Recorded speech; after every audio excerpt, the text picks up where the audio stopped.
breaking the wall of microalgae production. Bastian Piltz, Phycofarm, Universität zu Köln, Germany.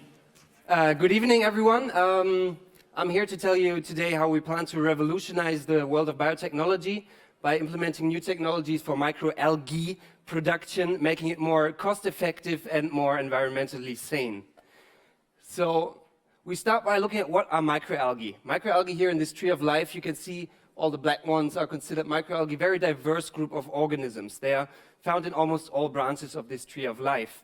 So with this large diversity comes also a large number of applications of microalgae. These are ranging from animal and human nutrition and nutraceuticals over carbon capture technologies, all the way to phosphorus recovery from wastewaters.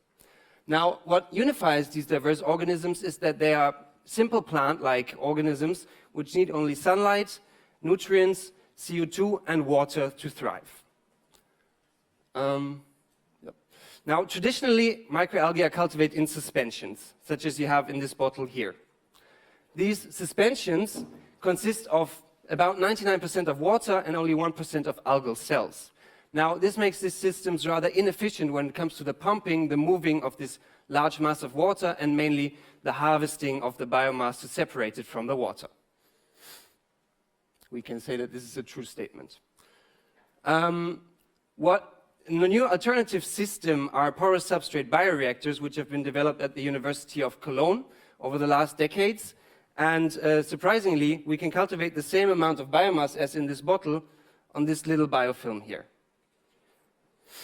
So in the porous substrate bioreactor, we have a densely packed biofilm, which is separated by a membrane from the flowing medium. And to illustrate this water-saving capacity, here we have a comparison to the traditional, most widely applied raceway system.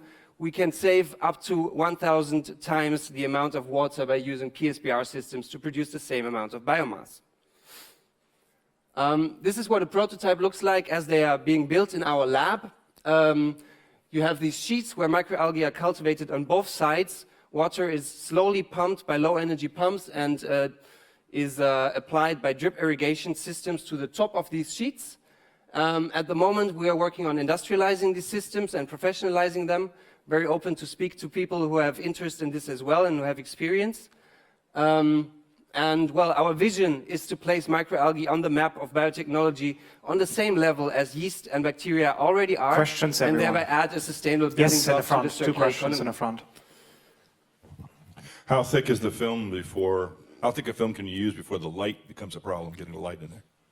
Light does limit, it depends very much on the pigmentation and the species, but roughly 200 micrometers is when light penetration. One more question. What is the environmental impact of the substrate relative to water? Depends very much what substrate Thank you. use. We can Thank use you very paper. much. We can Thank use you. paper.